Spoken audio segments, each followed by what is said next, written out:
Next है forest rights act 2006। District level committee approved community and individual rights under forest rights act 2006 to Nagaruthu first, Nagaruthu second and Chinnarpathi tribal settlements in Anamalai tiger reserve Tamil Nadu. तो district level committee approve किया है in villages को Annamalai tiger reserve में जो हैं वो एक community and individual rights दिया है फॉरेस्ट राइट्स एक्ट 2006 के अंडर। प्रोविजंस देखेंगे फॉरेस्ट राइट्स एक्ट के 2006 में जो भी दिया है, scheduled tribes and other traditional forest dwellers recognition of forest rights act, जिसे हम फॉरेस्ट राइट्स एक्ट 2006 के नाम से भी जानते हैं। ठीक है, 2006 में ये इनेक्ट किया गया था। Objective undo historical injustice to forest dwelling communities, ensuring livelihood and livelihood and food security। की फीचर्स क्या हैं फॉरेस्ट राइट्स एक्ट के? Forest rights recognised under forest rights act, individual rights, rights of self cultivation and habitation in situ rehabilitation, community rights, grazing, fishing and access to water bodies in forest, rights to intellectual property and traditional knowledge, right to protect traditional customary rights. तो ये जितने भी rights forest डोनिंग community के या फिर tribals के हैं उनको प्रोटेक्ट करना है फॉरेस्ट राइट्स एक्ट के अंडर। एलिजिबिलिटी क्या है? Rights can be claimed by any member of community that has for at least 3 generation like 70 up to 75 years, मतलब मिनिमम 75 ईयर्स या फिर 3 जनरेशन को रह रही हो उस पर्टिकुलर प्लेस में before the 13th day of December 2005 lived in the forest. ठीक है, तो ये मतलब ये याद रखना डेट। ठीक है, दिसंबर 2005 से पहले तक वो उस प्लेस में रह रही हो और उसके 3 जनरेशन से रह रही हो या फिर 75 ईयर्स तक से, ठीक है, हो गए हों। Critical wildlife habitats provides that critical wildlife habitats of national parks and sanctuaries must remain violate for wildlife conservation. ठीक है, तो क्रिटिकल वाइल्ड लाइफ हैबिटेट जैसे national park, wildlife sanctuaries, इनके under में ये provide किया गया है। ठीक है, authorities for vesting forest rights, कौन कौन से अथॉरिटीज़ हैं? जैसे ग्राम सभा के पास अथॉरिटी है, authority to initiate process for determining nature and extent of individual और community forest rights. Sub division level committee constituted by state governments examines resolution of gram sabhas। district level committee final approval of forest rights। role of state governments entrusted with task of implementing forest rights act constitute state level monitoring committee, district level committee and sub divisional level committee। तो ये committees role of state government का याद रखना, state government के अंदर कौन कौन सी committee बनाई जाती हैं। अदर रिलेटेड न्यूज़ जैसे मियावाकी फॉरेस्ट में केवल और केवल ये याद रखना कि मियावाकी फॉरेस्ट में एक मिनी फॉरेस्ट को डेवलप किया जाता है। ठीक है, for due to the reforestation. ठीक है, ये जापान की टेक्निक है जो कि इंडिया में भी ये इम्प्लीमेंट किया जा रहा है बहुत तेज़ी से। ठीक है, गवर्नमेंट ऑफ इंडिया के द्वारा या फिर स्टेट गवर्नमेंट के द्वारा। Other effective area based conservation measures, recently international union for conservation of nature release किया है guidance on OECM's other effective area based conservation measures report. ये रिपोर्ट है IUCN की। ये रिपोर्ट क्या कहती है कि geographically defined area other than protected area से बाहर, जैसे कम्युनिटी रिजर्व, ठीक है, प्रोटेक्टेड फॉरेस्ट जैसे वाइल्ड लाइफ सेंचुरीज या फिर नेशनल पार्क, इससे बाहर जियोग्राफिकली डिफाइंड कंजर्वेशन मेजर को लिया जाएगा। ठीक है, तो ये रिपोर्ट है IUCN की। It is governed or managed to achieve sustained long-term outcomes for in situ conservation of biodiversity with associated ecosystem functions and services, and where applicable cultural, spiritual, socio-economic and other locally relevant values. Areas that are already established as protected area or lie within protected area should not also be identified or reported as OECM। मतलब protected area से बाहर होना चाहिए, उसे recognise करेगा ये IUCN। ठीक है, can be governed by a government agency, private group, for example NGO, indigenous peoples, local communities, or in shared arrangement। OECM's term first appeared in 2010 within Aichi biodiversity targets established किया गया था under CBD। at COP15 in 2018 CBD adopted its official definition। Wetland, coastland and ocean की बात करें तो news में क्यों है marine protected area, marine national park जैसे मरीन प्रोटेक्टेड एरिया जैसे कि कच्छ रीजन है, गल्फ ऑफ मन्नार रीजन है, ठीक है, उड़ीसा का रीजन है जो Sundarban delta marine protected area है, Chilka lake marine protected area, बहुत सारे प्रोटेक्टेड एरियाज हैं marine protected areas. A study highlighted that marine protected areas management can conserve biodiversity and improve national security. Marine protected areas, they essentially a space in the ocean where human activities are more strictly regulated than the surrounding waters as per INVIS sustainable environmental sustainability initiative, ठीक है। given special protection for natural or historic marine resources by local, state, territorial, native, regional और national authorities।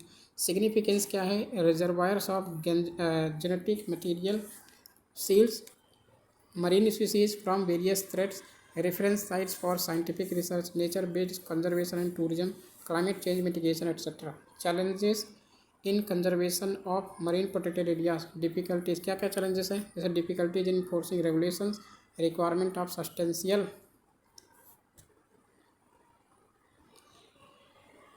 Resources, impacts livelihoods of local fishing communities, global initiatives to protect marine biodiversity, जैसे Kunming Montreal global biodiversity framework protect करता है 30% of planet oceans and 30% of natural water और land, ठीक है, 2030 का target है। Agreement on marine biodiversity of areas beyond national jurisdiction high seas treaty. Marine protected areas in India कौन कौन से, जैसे गल्फ ऑफ मन्नार तमिलनाडु में है, gulf of Mannar marine national park, Lothian island West Bengal में है, और गहिरमथा उड़ीसा में है, और एक कच्छ रीजन भी है, Kutch national park, Kutch wild life Kutch elephant reserve या फिर बायोस्फीयर रिजर्व। जो सबसे बड़ा बायोस्फीयर रिजर्व कौन सा है, कच्छ गुजरात का है, ठीक है, Kutch biosphere reserve. Coastal zone management plan, और सबसे छोटा बायोस्फीयर रिजर्व कौन सा है, सबसे छोटा है पन्ना बायोस्फीयर रिजर्व, ये याद रखना, सबसे बड़ा है कच्छ बायोस्फीयर रिजर्व और सबसे छोटा है Panna biosphere reserve. Coastal zone management plan, recently ministry of environment approved the coastal zone management plan for 10 coastal districts of Kerala. Coastal zone management plan एक स्ट्रेटेजिक फ्रेमवर्क है design to manage and regulate human activities in coastal areas. Key components क्या हैं coastal zone management plans के, zoning, coastal zone management plan divide coastal areas into different zones such as no development Jones and coastal regulation Jones.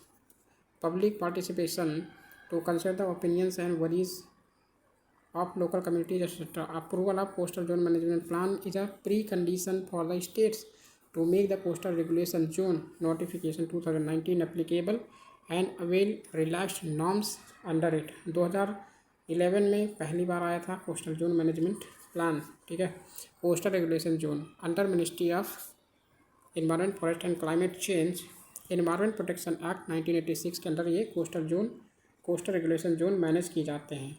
Issued to the first coastal zone, यहाँ 2011 में नहीं, issue किया गया था 1991 में पहली बार। Subsequently coastal regulation zone was notified in 2011 further superseded by coastal regulation zone 2019। यहाँ CRZ 1A 1B second 3rd A 3rd B और 4 यहाँ पर 6 जोन है, इनको याद रखना। पहले है बायोलॉजिकली सेंसिटिव एरियाज़, ठीक है, not biologically, ecologically sensitive areas, जो इको सेंसिटिव जोन्स होते हैं वो कोस्टल जो CRZ 1A में है, जैसे mangroves, coral reefs, sand dunes, salt marches etcetera. 1B में है इंटरटाइडल जोन्स, जो मतलब इंटरटाइडल जो यहाँ पर लैंड भी हो और वाटर भी हो, अरे area between low tide line and high tide line के बीच, ठीक है, ये इंटरटाइडल जोन होते हैं, जो हाई टाइड लाइन और low tide line. High tide line जहाँ पर ज़्यादा टाइड आते हैं बहुत ऊंचे लेवल पर, और लो टाइड लाइन जहाँ पर बहुत मतलब स्लो मोशन से या फिर लो हाइट पर होते हैं टाइड, ठीक है। सेकेंड में developed land area up to और close to the shore line, shore line तक यहाँ पर डेवलपमेंट कर सकते हैं within the existing municipal limits और in other existing legally designated urban areas. Third A में है पॉपुलेशन डेंसिटी मोर देन 2161 पर स्क्वायर किलोमीटर होना चाहिए, तो इसमें डेवलपमेंट कर सकते हैं। Third A area up to 50 metres from high tide line, 50 metre up to 50 metre तक हाई टाइड लाइन तक यहाँ पर डेवलपमेंट कर सकते हैं और नो डेवलपमेंट जोन इसके बियॉन्ड नहीं कर सकते, provided the coastal zone management plan have been approved. ठीक है। थर्ड बी में है यहाँ पर जो पॉपुलेशन होना चाहिए वो है 2161 से कम होना चाहिए पर स्क्वायर किलोमीटर। इन थर्ड बी में है up to 200 metres from high tide line, मतलब थर्ड ए में था हाई टाइड लाइन किसका कितना 50 मीटर, और थर्ड बी में है यहाँ पर कितना डेवलपमेंट कर सकते हैं हाई टाइड लाइन के, वो अप टू 200 मीटर तक डेवलपमेंट कर सकते हैं। 4 जोन में है जोन ए और जोन 4A, जोन 4B, यहाँ पर बहुत का मतलब डेवलपमेंट कर सकते हैं बहुत लार्ज स्केल पर। ठीक है। Coastal zone regulation 4 shall constitute the water area and shall be further classified zone 4A, zone 4B। Wetland accredited cities, ये अब क्या है, recently Indore and Udaipur became the first 2 Indian cities making global list of 31 accredited wetland cities under the Ramsar Convention on Wetlands।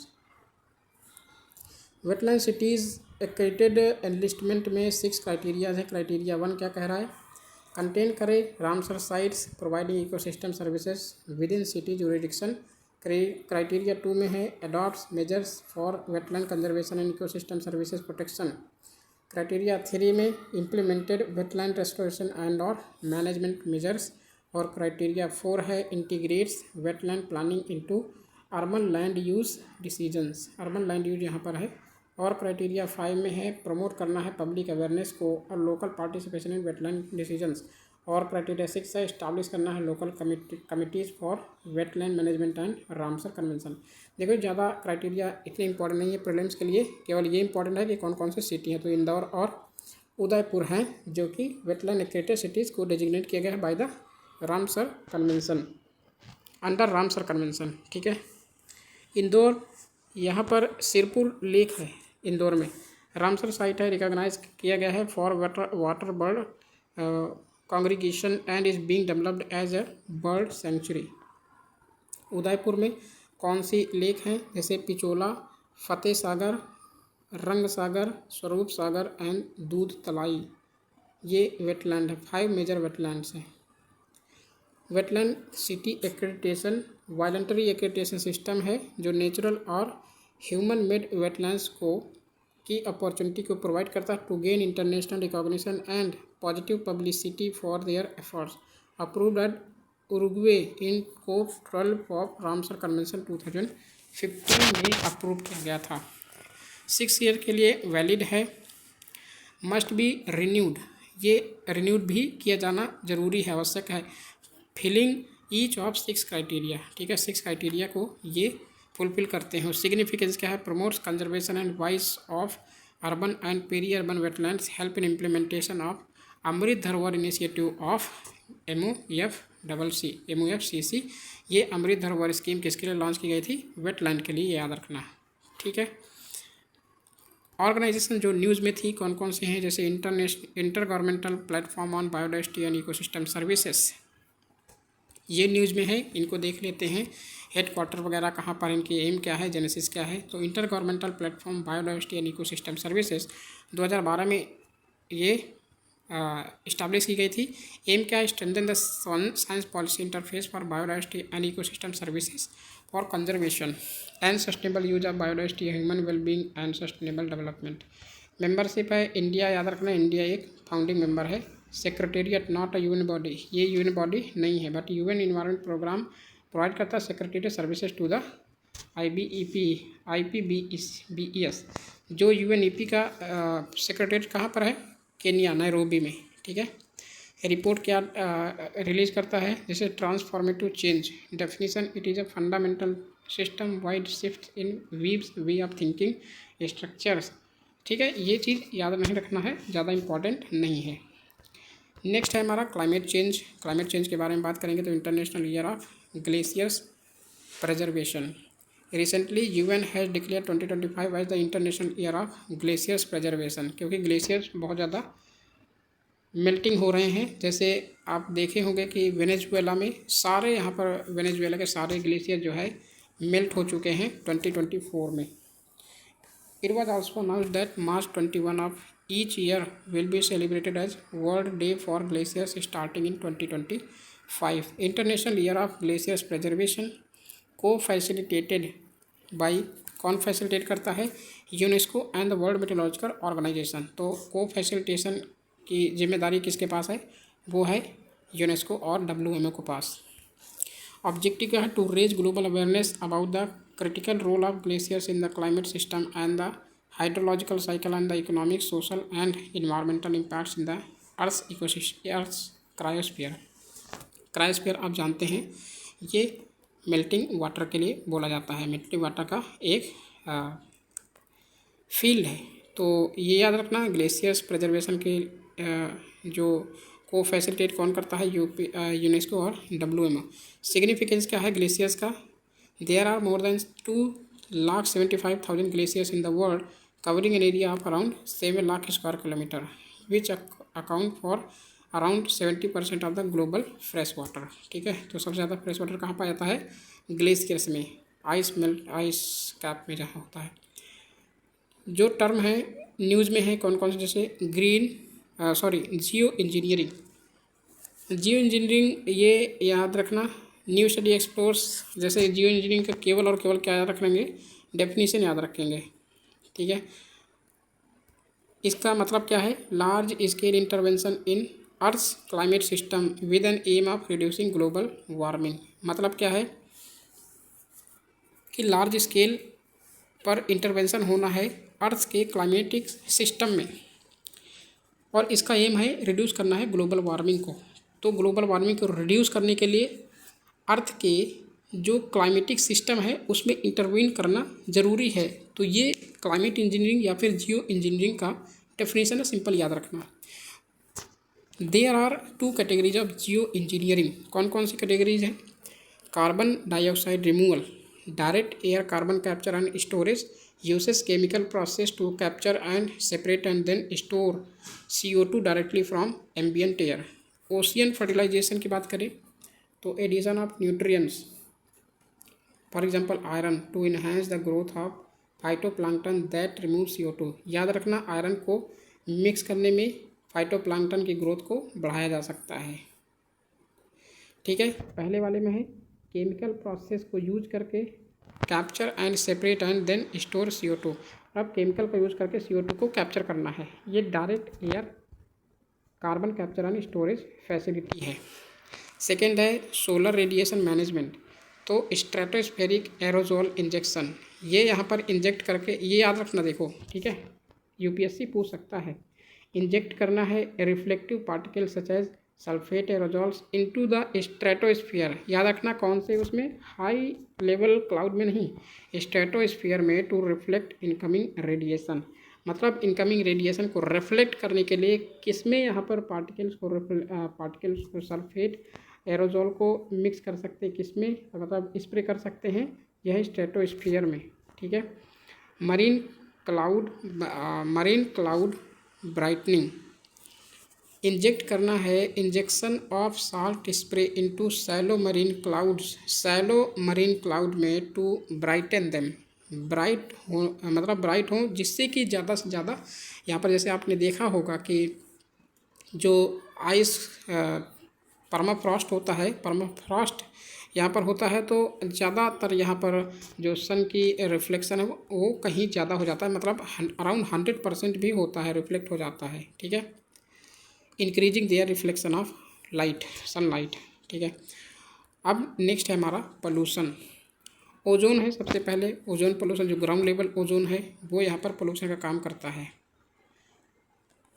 National green tribunal took cognizance of the increasing level of ground level ozone which is a key air pollutant and a precursor to smog. Ozone के कितने type हैं? तो depending on where it is found in the atmosphere ozone can be either helpful और harmful. Helpful कौन होगी? जो यहाँ पर स्ट्रेटोस्फीयर में पाया जाता है, और हार्मफुल कौन है? जो ग्राउंड लेवल ओजोन होती है। स्ट्रेटोस्फेरिक ओजोन जैसे naturally occurring protects the earth from the sun's ultraviolet radiation. Tropospheric में जो पाई जाती है वो हार्मफुल है। Created by the chemical reactions between man made emissions. जो मैन मेड एमिशंस हैं जैसे कि इंडस्ट्रियल केमिकल्स हैं, तो उनमें रिएक्ट कर देता है किससे? नाइट्रोजन ऑक्साइड, नाइट्रोजन डाइऑक्साइड और यहाँ पर वाटर वेपर जो भी है, इनसे केमिकल जो रिएक्ट करके परसिस्टेंट ऑर्गेनिक पोल्यूटेंट्स हैं, ये इनसे रिएक्ट करके मतलब ग्राउंड लेवल ओजोन बनाती है। पावरफुल ग्रीन हाउस गैस यहाँ पर क्रिएट हो जाती है, और air pollutants that harms human health, crop production and ecosystem. ठीक है, यहाँ पर इम्पैक्ट डाल सकती है ओजोन। ग्राउंड लेवल ओजोन और tropospheric ozone. Ozone 3 it is a variant of oxygen composed of 3 oxygen atoms. It occurs both in the earth's upper atmosphere and at ground level or tropospheric ozone. Genesis of ground level ozone. It is a short lived secondary pollutant. ठीक है, secondary pollutant है, ना कि primary pollutant है, which is formed in the ground level through atmospheric regions reactions troposphere in the presence of sunlight. Sunlight के presence में यहाँ react करती है। ठीक है, दूसरे मॉलिक्यूल से, दूसरे केमिकल कंपाउंड से। Responsible factors high temperature and emissions of precursor pollutants like oxides of nitrogen and volatile organic compounds. Peak O3 levels occur in summer. मतलब पीक पर समर में यहाँ पर ज़्यादा रिएक्ट करती है। Sources of precursor pollutant largely vehicular emission, fossil fuel power plants, oil refineries, the agriculture sector etcetera. Central pollution control board has set up the following national ambient air quality standard for ground level ozone.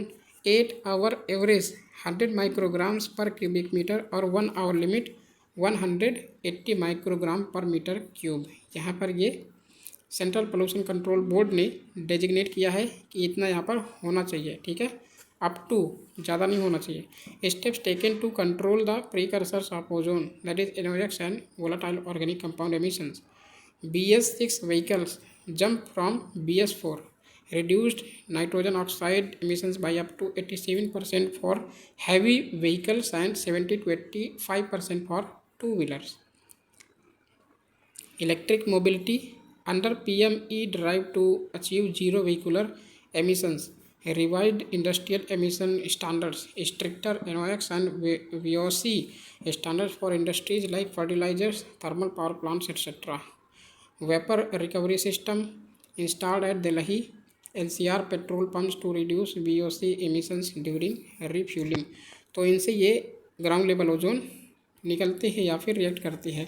Urban air pollution की बात करें तो as per world cities report, cities and climate action of UN habitat. याद रखना कि world cities report को कौन publish करता है? UN habitat. Urban air pollution accounted for 6.7 million pre mature deaths in 2019। तो 6.7 मिलियन प्री मेच्योर डेथ हुई है 2019 में due to the urban air pollution. 6th annual world air quality report by IQ-AIR found. यहाँ पर 6th annual report world air quality report कौन publish करता है? IQ-AIR। ठीक है, found New Delhi to be the most polluted capital city in the world. सबसे ज़्यादा polluted city माना गया है दिल्ली को। 9 out of the 10 most polluted cities in the world were found to be located in India. Reasons क्या हैं? तो meteorological and geographical factors. देखो, सबसे पहले नेशनल एयर क्वालिटी इंडेक्स को कौन कौन से कैटेगरी में डिवाइड किया गया है, जो कि ministry of environment forest and climate change 2014 में ये 1 नंबर 1 कलर और 1 डिस्क्रिप्शन में लॉन्च किया गया था। तो ये है गुड, जो कि 0 से 50 है। सेटिस्फैक्ट्री कितना है? 51 to 100। Moderately polluted 101 to 200। Poor कौन सा है? 201 to 300। Very poor 301 to 400। Sewer है 400 to 500। तो 0 से लेकर 500 तक डिजिग्नेट किया गया है। और मॉनिटर कौन कौन से पोल्यूटेंट्स को मॉनिटर करना है? पार्टिकुलेट मैटर 10 और 2.5, nitrogen dioxide, sulphur dioxide, carbon monoxide, ozone और ये अमोनिया। ठीक है, और यहाँ पर लेड को भी रखा गया है। तो 8 जो है पोल्यूटेंट्स, याद रखना 8 पोल्यूटेंट्स इनको मतलब इंक्लूड किया गया है। ओके, और 6 जो है 6 national ambient air quality index यहाँ पर रखा गया है। ठीक है, रीजन्स क्या है, मेट्रोलॉजिकल एंड जियोग्राफिकल फैक्टर्स। तो low rainfall and winds, low rainfall in September October and sluggish winter winds contribute to stagnant pollutant levels in north India. Air shed dynamics, regional air pollution spreads through wind patterns. Dust storms की बात करें तो dust from the Sahara and Thar deserts rich in nitrogen, जैसे वहाँ से उड़ती है ना, यहाँ पर आती है, तो वहाँ लोकस्ट अटैक भी जैसे होता है ना, तो वहीं से भी वो उनका ओरिजिनेशन होता है। Contribute to surface ozone formation. Topography की बात करें तो northern India's low line terrain traps pollutants with the Himalayan blocking dispersion, मतलब हिमालय से यहाँ पर पोल्यूशन लो लाइन एरिया में आ जाता है। ठीक है, टेम्परेचर इन्वर्जन की बात करें तो winter conditions trap cooler air near the ground, मतलब विंटर कंडीशन, जैसे ही विंटर आता है तो जो कूलर एयर होती है वो ट्रैप कर लेती है किसे, पोल्यूटेंट्स को। ठीक है, ग्राउंड में, और प्रिवेंट करती है पोल्यूटेंट को डिस्पर्स होने, मतलब प्रिवेंट ये सस्टेन करती है। और उसके बाद जो है ये कब दिखाई देती है, जब ये ड्राई हो जाती है। तो जो ड्राई पोल्यूटेंट्स हैं वो गर्मियों के समय में दिखाई देते हैं। ठीक है, एग्रीकल्चरल प्रैक्टिस जैसे स्टबल बर्निंग होती है, इससे भी यहाँ पर देखने को मिलता है। Urban and industrial factors, construction and demolition waste, जैसे बहुत सारे यहाँ बिल्डिंग कोलैप्स होती हैं या फिर बिल्डिंग गिराई जाती हैं। ठीक है, उनके द्वारा भी ये पार्टिकुलेट मैटर या फिर हार्मफुल गैसेस प्रोड्यूस होती हैं। High vehicle density, unscientific waste disposal, industrial emissions. Air quality dashboard by ICIMOD ये यहाँ लॉन्च करता है। ठीक है, एयर क्वालिटी डैशबोर्ड को international centre for integrated mountain development has unveiled an air quality dashboard. Air quality dashboard क्या है, it combines ground sensor data with satellite imagery. Satellite imagery की बात करें तो ये माउंटेन बिल्डिंग जो माउंटेन डेवलपमेंट इससे रिलेटेड है। Imagery to provide a comprehensive view of air pollution across local, सब रीजनल एंड रीजनल स्केल पर ये मेजर करता है। डैशबोर्ड मतलब ये क्रिएट करता है। It is powered by the weather research and forecasting model coupled with chemistry, WRF CHEM इसके द्वारा ये रिलीज़ किया जाता है, प्रोवाइड किया जाता है। ठीक है, इसके द्वारा पावर्ड है। This model reveals the alarming spread of PM2.5, क्योंकि ये ब्लड में जाके कैंसर का भी यहाँ पर प्रोडक्शन करता है। कैंसर जैसे बीमारी को भी ये अंजाम दे सकता है। Hot spots like Lahore, new Delhi and Kolkata, यहाँ पर ये ज़्यादा मात्रा में पाया जाता है। पार्टिकुलेट मैटर PM2.5 और 10, PM10 particles that are 10 microns और लेस इन डायमीटर। और ये सबसे ज़्यादा हार्मफुल कौन होता है, PM2.5, जो कि ये लंग में भी पहुँच के यहाँ पर लंग कैंसर को भी ये मतलब प्रोन होता है लंग। ठीक है, और कैंसर की बीमारी भी हो सकती है। Annual ground water quality report, annual ground water, देखो ग्राउंड वाटर मिनिस्ट्री ऑफ किसके अंडर में आता है, तो मिनिस्ट्री ऑफ जल शक्ति के अंदर। Release annual ground water quality report, याद रखना annual ground water quality report कौन रिलीज करता है, ministry of earth sciences by the central ground water board.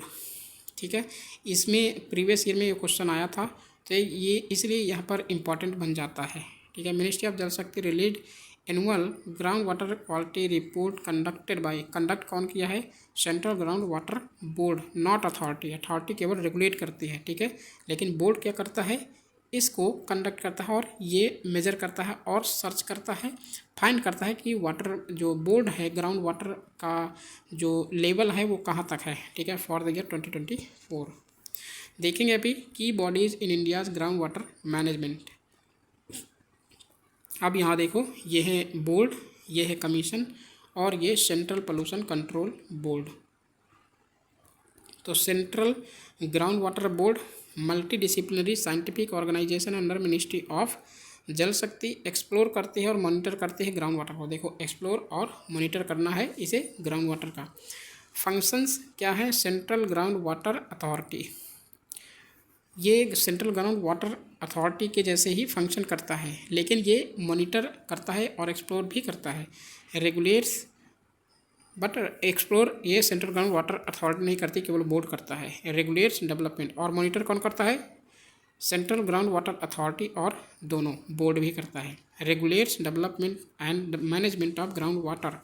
Headquarter कहाँ है? हेडक्वार्टर है भूजल भवन, फरीदाबाद, हरियाणा में है सेंट्रल ग्राउंड वाटर बोर्ड का हेडक्वार्टर। सेंट्रल वाटर कमीशन, अब ये है technical body for water resource management का, कोऑर्डिनेट करती है विद स्टेट गवर्नमेंट्स। ठीक है, सेंट्रल वाटर कमीशन कोऑर्डिनेट करती है स्टेट गवर्नमेंट के साथ for flood control, irrigation, navigation, drinking water, hydro power projects. 3 wings हैं, डिज़ाइंस हैं, research, river management, water planning and projects.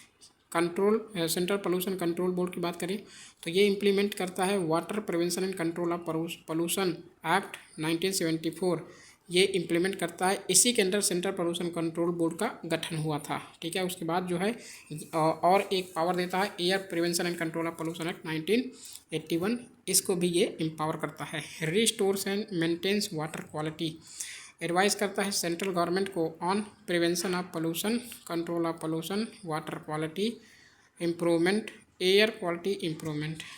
ठीक है, वाटर क्वालिटी इम्प्रूवमेंट और एयर क्वालिटी इम्प्रूवमेंट को ये सजेस्ट करता है सेंट्रल गवर्नमेंट को। और स्टेट पोल्यूशन कंट्रोल बोर्ड ये करता है स्टेट गवर्नमेंट को, और सुपरसीड कौन करता है इसके ऊपर? यह है सेंट्रल पोल्यूशन कंट्रोल बोर्ड। ठीक है, वो रिपोर्ट देता है by state pollution control board के द्वारा। किसे दिया जाता है? सेंट्रल पोल्यूशन कंट्रोल बोर्ड को। की findings on ground water quality in India, क्या ग्राउंड वाटर क्वालिटी है? Ground water usage, India is the largest user of ground water and has the largest area under ground water irrigation in the world. तो largest user भी है और ground water irrigation का भी largest consumer भी है India. 87% of extracted ground water is use in agriculture. देखो 87%, याद रखना डेटा काफ़ी इंपॉर्टेंट। 87% यूज करता है इरीगेशन के लिए, ठीक है, एग्रीकल्चर के लिए। 11% use for domestic purpose, 11% domestic purpose, और इरीगेशन के लिए 87%। ठीक है, रिचार्ज देखें तो total annual ground water recharge increase हुआ है, याद रखना इंक्रीज हुआ है, डिक्रीज नहीं हुआ है। 50 billion cubic metre, 15 not 50। Substantially and extraction has declined, substantially and extraction has declined. Extraction यहाँ पर डिक्लाइन हुआ, मतलब ज़्यादा नहीं निकाला जा रहा due to rain water harvesting. ठीक है, 3 बिलियन क्यूबिक मीटर ये यहाँ पर एक्सट्रैक्शन जो है वो डिक्लाइन हुआ इन 2024 में फ्रॉम 2017 असेसमेंट। सीजनल ट्रेंड की बात करें तो electrical conductivity and fluoride levels, ठीक है, फ्लोराइड यहाँ पर पाया जाता है, levels indicate positive effects of monsoon recharge improving water quality. ठीक है, major ground water contaminants in India. Contaminants कौन कौन से होते हैं? जैसे नाइट्रेट, नाइट्रेट में याद रखना काफ़ी इंपॉर्टेंट है। ठीक है, जैसे NO3 है 40% एक्सीड लिमिट।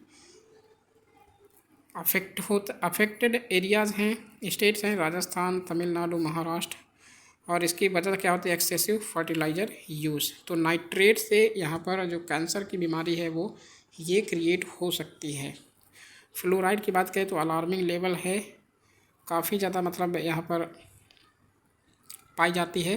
अफेक्टेड स्टेट जैसे राजस्थान, हरियाणा, कर्नाटका, आंध्र प्रदेश और तेलंगाना है। आर्सेनिक की बात करें तो अफेक्टेड स्टेट्स हैं वेस्ट बंगाल, बिहार, उत्तर प्रदेश, असम, पंजाब। और यूरेनियम की बात करें तो यूरेनियम अफेक्टेड स्टेट्स हैं राजस्थान 42%, पंजाब। यहाँ पर यूरेनियम बहुत ज़्यादा मात्रा में पाया जाता है पानी में, ठीक है, वाटर में। बिकॉज ये जर्म वाटर है, और वो ग्राउंड वाटर एक्सप्लाइटेशन, यहाँ पर वाटर एक्सप्लाइटेशन बहुत ज़्यादा हुआ था। ठीक है, इसलिए यूरेनियम यहाँ पर पाया जाता है because of lack of ground water. Salinity की बात करें तो हाई सैलिनिटी लेवल है, और यहाँ पर अफेक्टेड स्टेट्स हैं राजस्थान, दिल्ली, गुजरात, हरियाणा, पंजाब, तेलंगाना, आंध्र प्रदेश और कर्नाटका। देखो यहाँ पर जब प्रीवियस ईयर देखेंगे ना कि इनके वजह से कौन कौन सी बीमारी होती हैं, ठीक है, तो ये UPSC यहाँ पर ये नहीं पूछेगा, रीजन पूछेगा कि यहाँ पर कौन से मतलब contaminant ground water under major ground water contaminant कहाँ पर पाए जाते हैं, लेकिन इनकी वजह से कौन सी बीमारी भी हो सकती है। तो जैसे ब्लू बेबी सिंड्रोम की बात करें तो यहाँ नाइट्रेट से होती है, ठीक है, नाइट्रेट से होती है ब्लू बेबी सिंड्रोम। और जो लीकेमिया की बीमारी होती है जैसे फ्लोराइड हो गया, ठीक है, आर्सेनिक से एक होती है, जैसे कैंसर होता है आर्सेनिक से, यूरेनियम से भी कैंसर होता है, ठीक है। तो यहाँ से बीमारियाँ पूछ सकता है, ठीक है, सनशाइन टेक को लेकर। Draft solid waste management rules 2024, solid waste management rules यहाँ पर बनाया गया है 2024, लेकिन सॉलिड वेस्ट मैनेजमेंट रूल्स जो है 2016 का है ना, ठीक है। Ministry of environment forest and climate change has release the draft solid waste management rules 2024 for wider public consultation. Statutory provisions देखें तो solid waste management rules 2024 amend किया गया है एंड एक्सपैंड किया गया है upon the solid waste management rules 2016 को, ठीक है। तो plastic waste management rules, solid waste management rules और एक जो ई वेस्ट मैनेजमेंट रूल्स, ये 2016 में ही क्रिएट किए गए थे। Solid waste management rules are issued under the environment protection act, ये याद रखना, ठीक है। तीनों यहाँ पर एनवायरनमेंट प्रोटेक्शन एक्ट में यहाँ पर लॉन्च किया गया है, ठीक है, इसके अंडर में इशू किया गया है। The central pollution control board and state pollution control board are responsible for enforcing the pollution control guidelines including the rules under the environment protection act 1986। Implementation date कौन सी है, अक्टूबर 1, 2025, यहाँ से ये इम्प्लीमेंट हो जाएगा solid waste management rules. Features क्या हैं draft solid waste management rules 2024 के, तो monitoring and compliance, central pollution control board to establish centralised online registration and annual reporting system. Circular economy focus करा जाएगा, ठीक है, जो कि ministry of housing and urban affairs, ये एक अपेक्स कोऑर्डिनेटिंग बॉडी होगी जो ड्राइव करेगी सर्कुलर इकॉनमी को, सर्कुलर इकॉनमी इनिशिएटिव्स को, जबकि central pollution control board shall drive and monitor the circular economy initiative.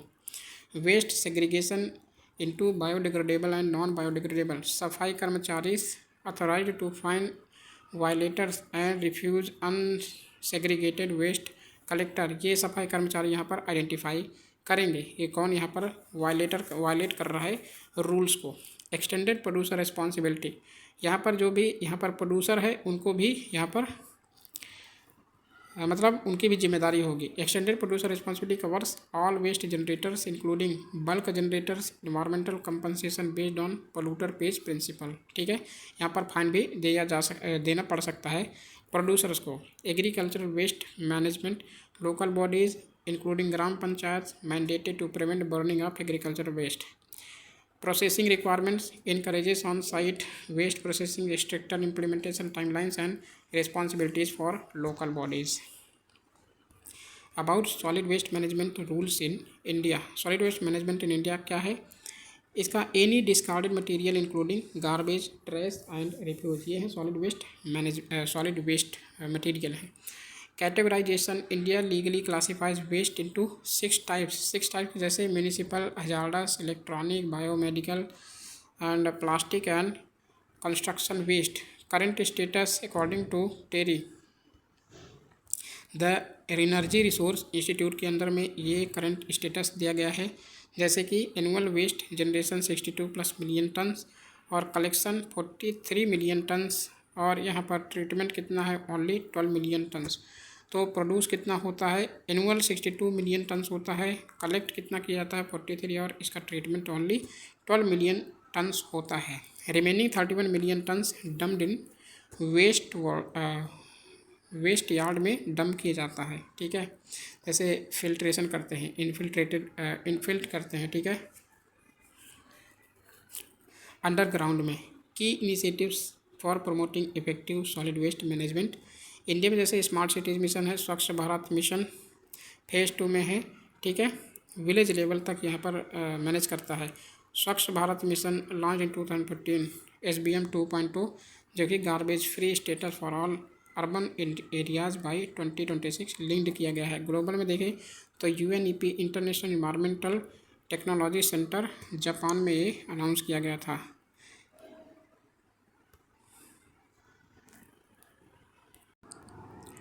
Next है इन्वायरमेंट प्रोटेक्शन रूल्स 2024 में ministry of environment forest and climate change ने penalties लगाने की बात की गई है पोल्यूटर्स के ऊपर after supreme courts pollution order. नया रूल्स क्या कहते हैं कि complaints against violators of environmental regulations can be initiated by the key bodies, ठीक है, जैसे central pollution control board, state pollution control board, pollution control committees and others, ठीक है।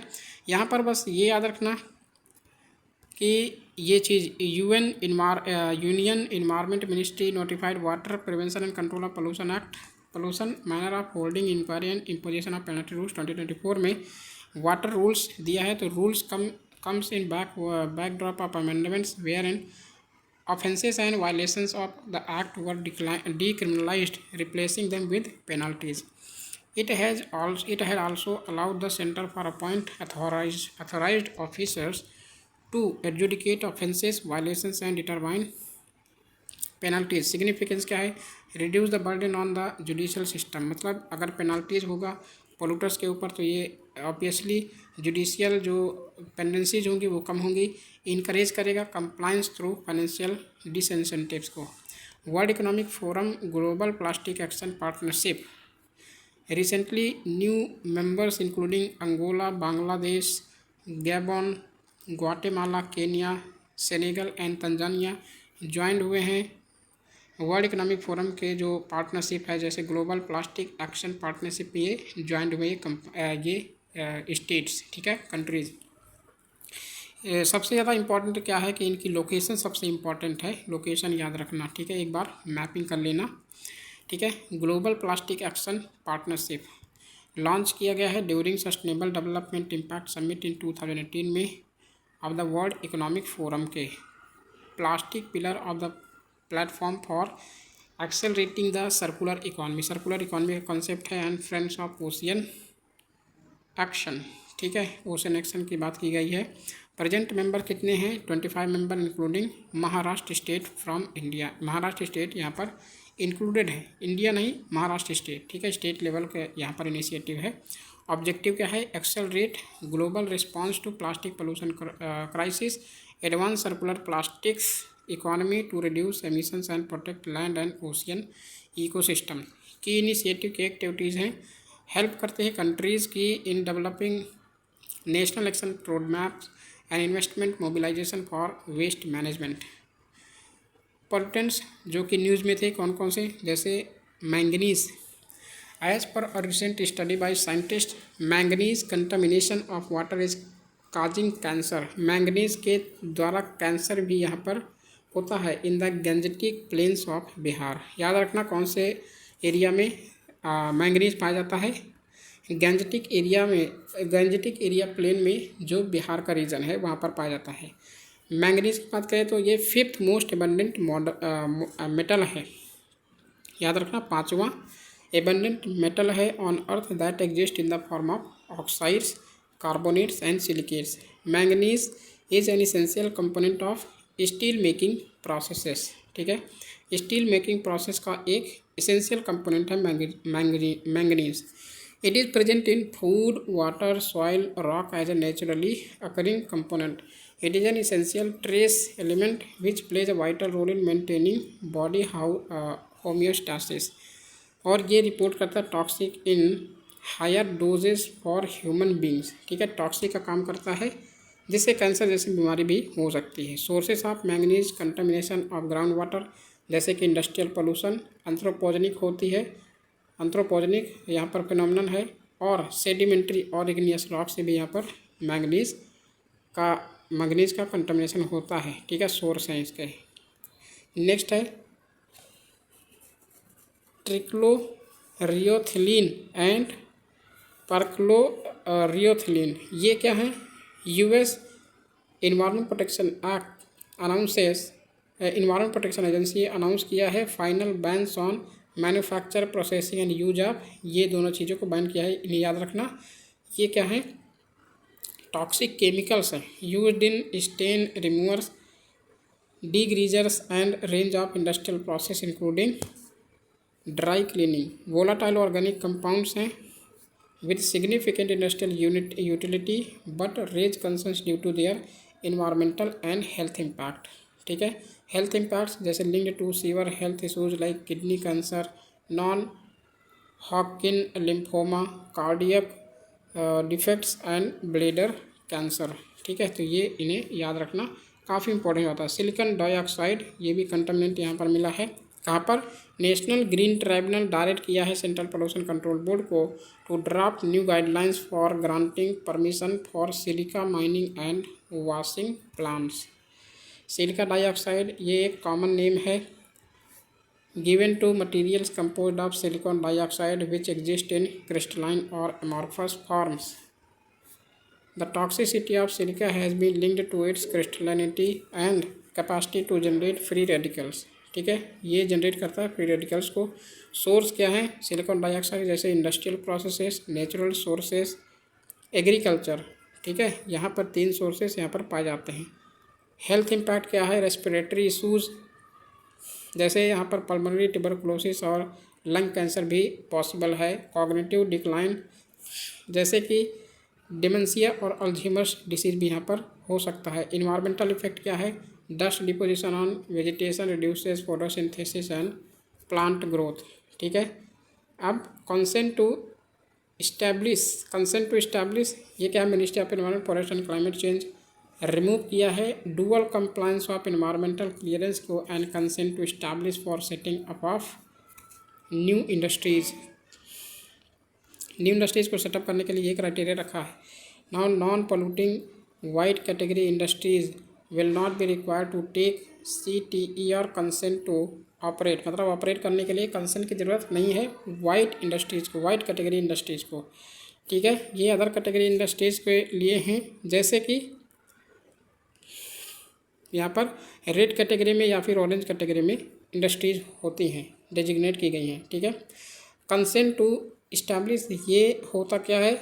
ये रिक्वायर अंडर द ये किसके अंदर ये इसे पावर मिलती है? Water prevention and control of pollution act और air prevention and control of pollution act 1981 और ये 1974 है।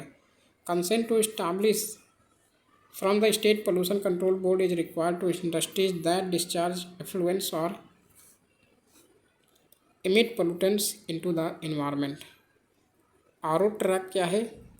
आर ओ ट्रैक की बात करें तो scientist at IIT Bombay have developed portable water pollutant detecting device. यह है आर ओ ट्रैक।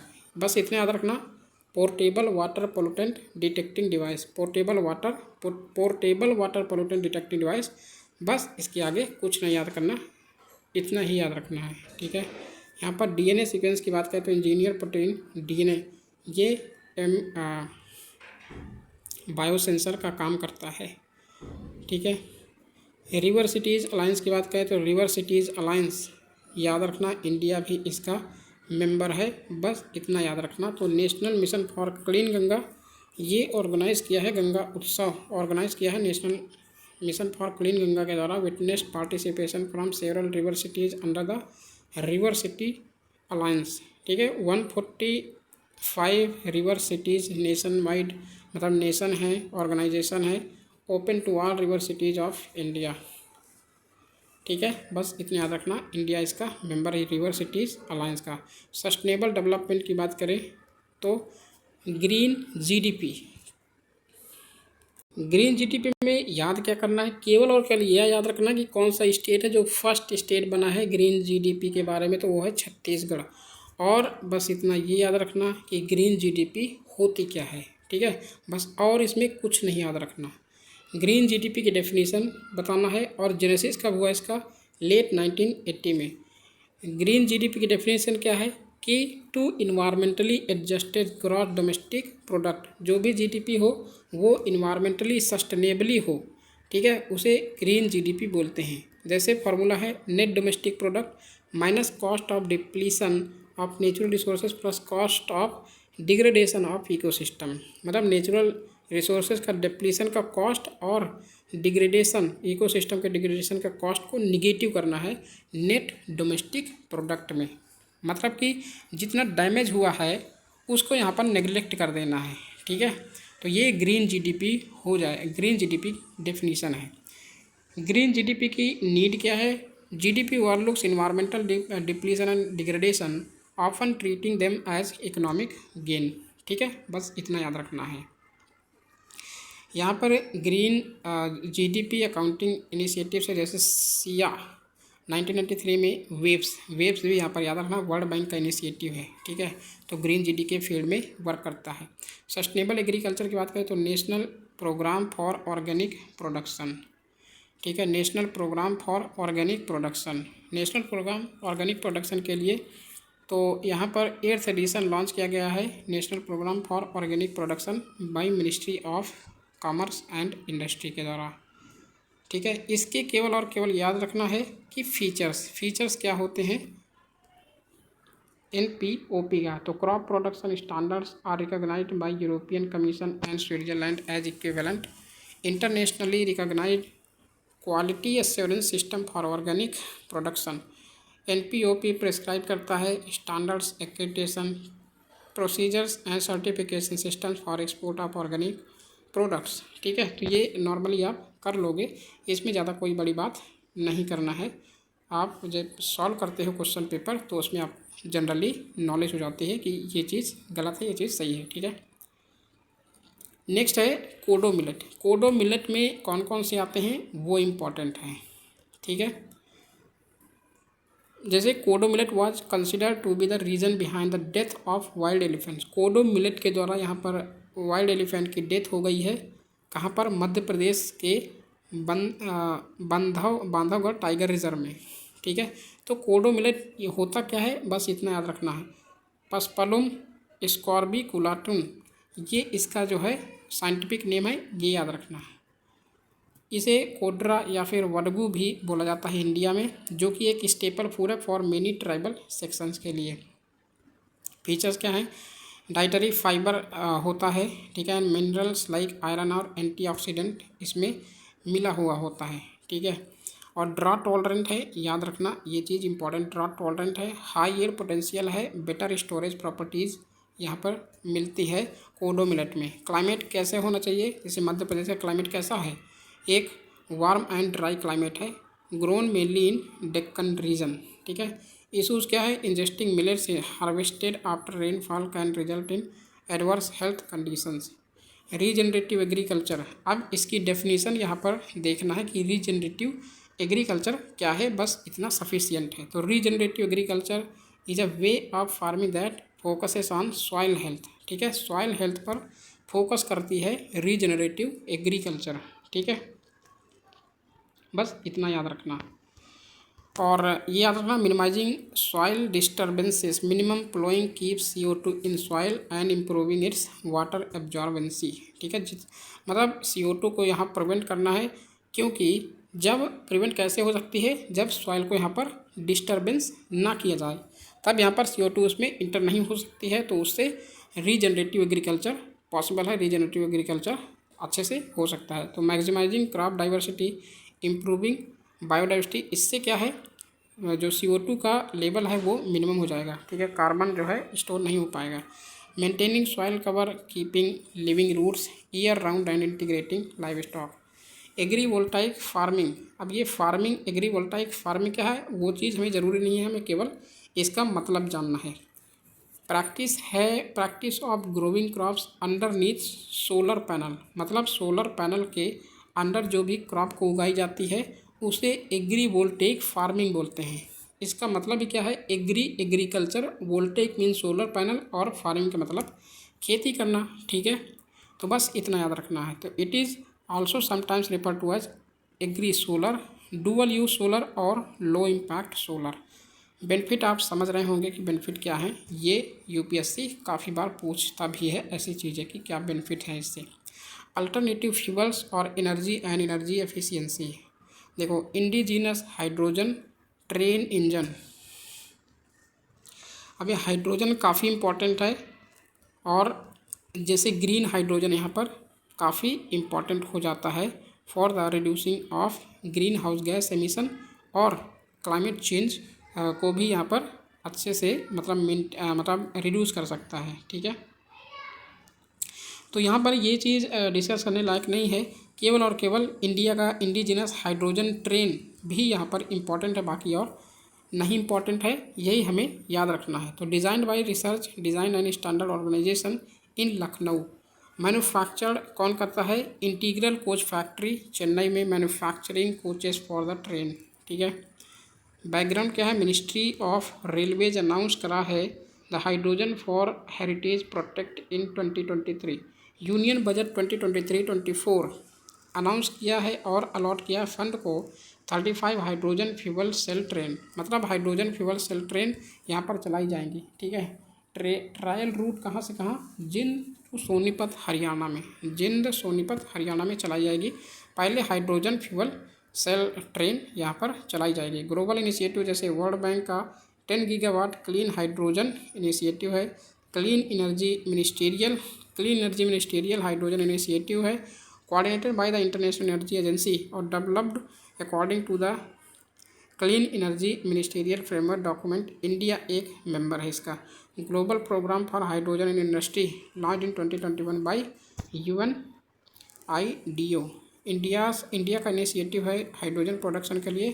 तो नेशनल ग्रीन हाइड्रोजन मिशन, ठीक है, इंडिया का फर्स्ट ग्रीन हाइड्रोजन हब, ये प्राइम मिनिस्टर ने एक फाउंडेशन किया है, कहाँ पर? विशाखापत्तनम, आंध्र प्रदेश। ये याद रखना इम्पॉर्टेंट हो जाता है। Green hydrogen standard for India, green classification was notified on 19th of August 2023। Guidelines for pilot projects for utilising green hydrogen in the shipping and steel sector.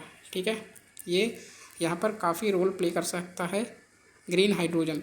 End of life vehicles rules 2025। End of life vehicles वही जो यहाँ पर scrappage policy में दिया गया कि जो भी यहाँ पर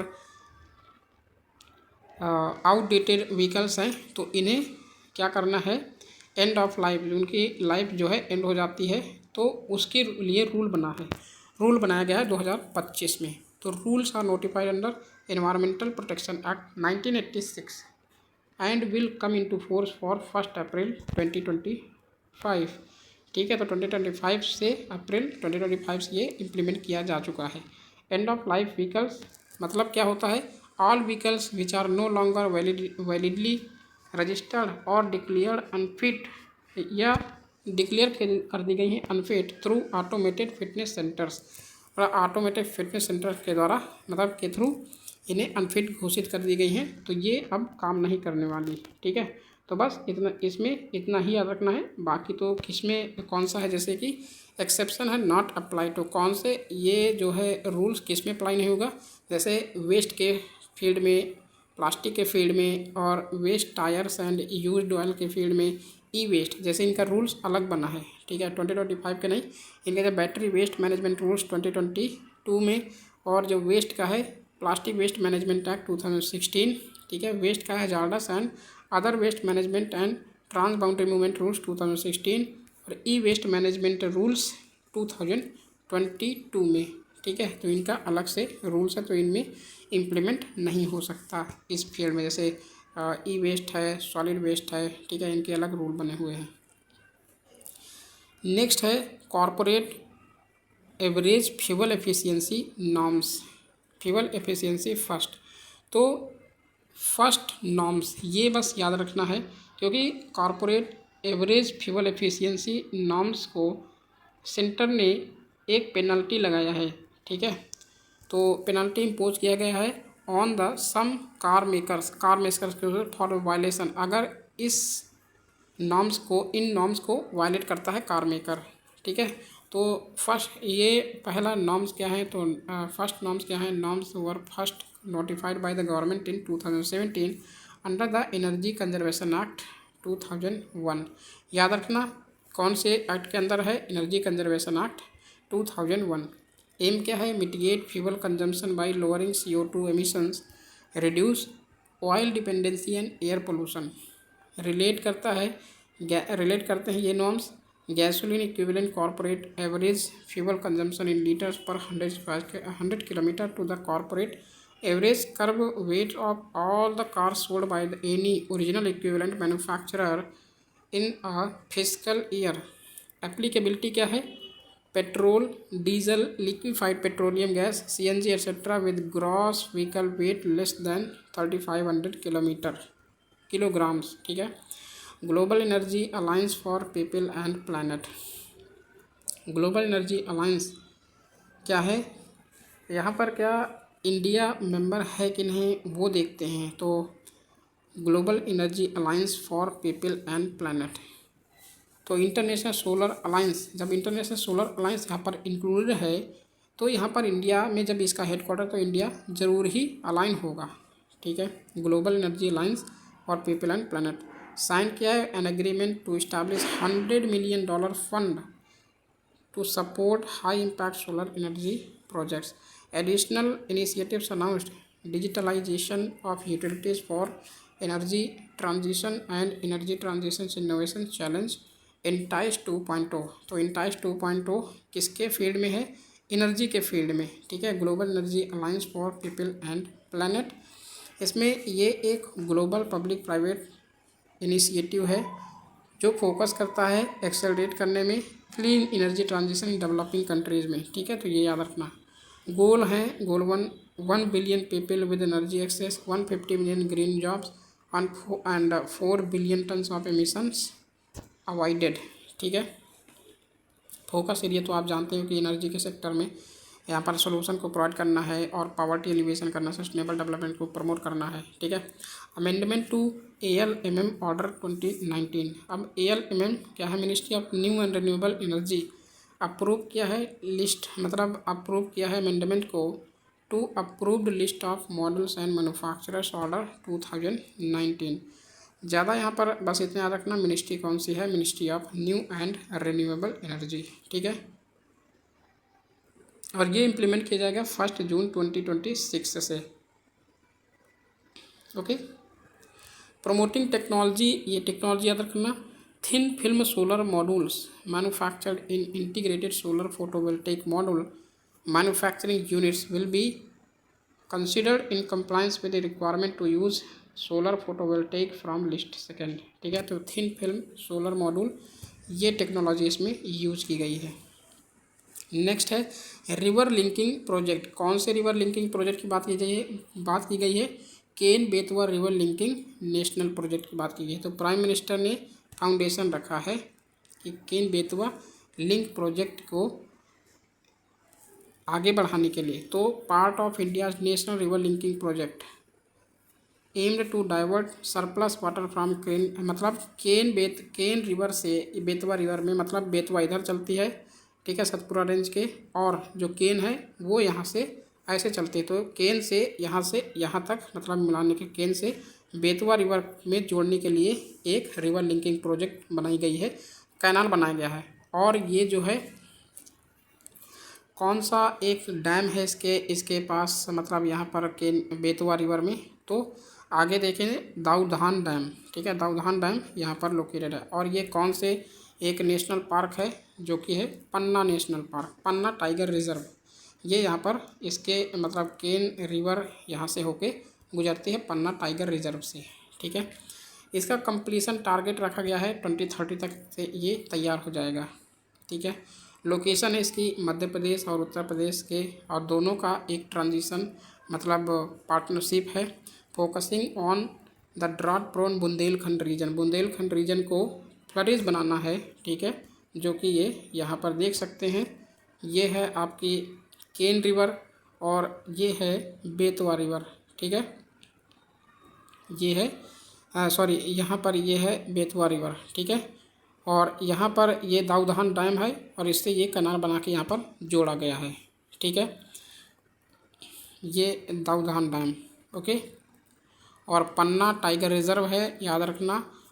यहाँ पर डिस्ट्रिक्ट बहुत इम्पॉर्टेंट हैं, ठीक है, जैसे PCS लेवल पर, तो यहाँ पर शिवपुरी, दतिया, झांसी एंड ये ललितपुर जो यूपी में है, टीकमगढ़ ये है MP में, ठीक है, सतना, पन्ना, महोबा यूपी में है, बांदा और छतरपुर ये यहाँ पर अफेक्टेड हैं, इसके जद में हैं, ठीक है। फेज़ 1 कंप्लीट होगा। Daudhan dam 77 metre high in Panna tiger reserve for irrigation and power generation. Ken Betwa link canal 221 kilometre की है to transfer water. Phase second में पूरा होगा lower Orr dam Bina complex and Kotha barrage to address water scarcity in Betwa basin. तो याद रखना lower उरडैम यहाँ पर बिल्ट है, ठीक है, और बीना कॉम्प्लेक्स एंड कोठा बैराज यहाँ बेतवा रिवर में ये बिल्ट है, ठीक है।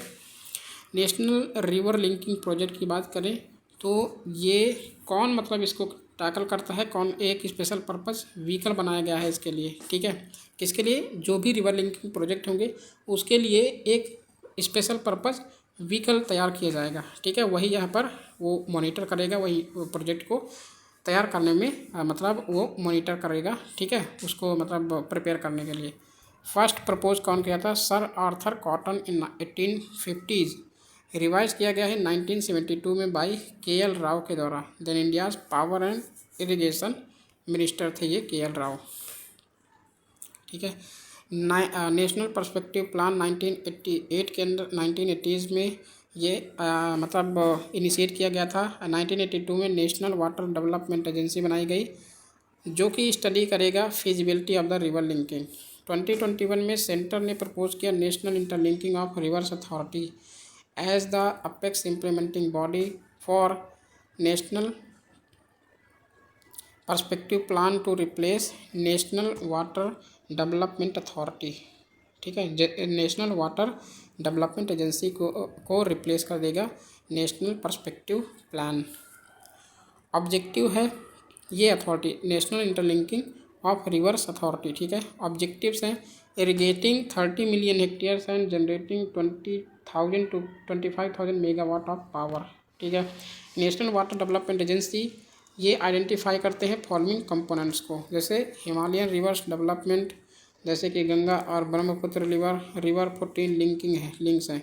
पेनिनसुलर रिवर डेवलपमेंट 16 लिंक हैं और इंट्रा स्टेट लिंक्स हैं for with in state water management, ठीक है।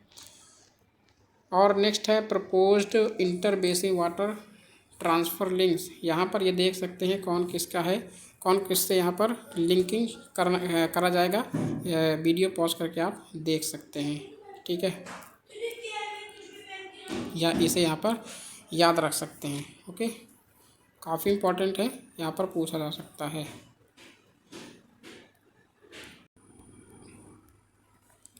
Indigenous herbal knowledge. अब हर्बल नॉलेज की बात की जाए तो मेडिसिन की बात करेंगे, ठीक है। इंडिजिनस मेडिसिन की नॉलेज की बात करेंगे तो herbal patents were granted to custodians of herbal traditional knowledge from Jammu and Kashmir and Gujarat.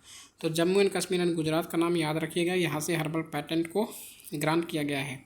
तो इंडिजिनस हर्बल नॉलेज ये इकोलॉजिकल सिस्टम है एंड पजेस करता है deep understanding of local flora accumulated through experiences experiments and wisdom.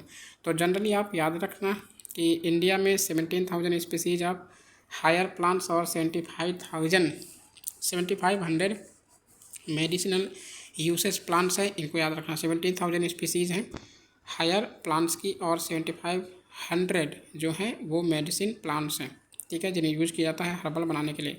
Initiatives to protect traditional knowledge in India, बस इतने याद रखना, ज़्यादा इम्पोर्टेंट नहीं है।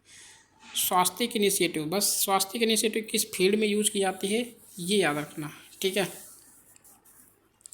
तो ये हाईलाइट किया है international conference on communication and dissemination of traditional knowledge.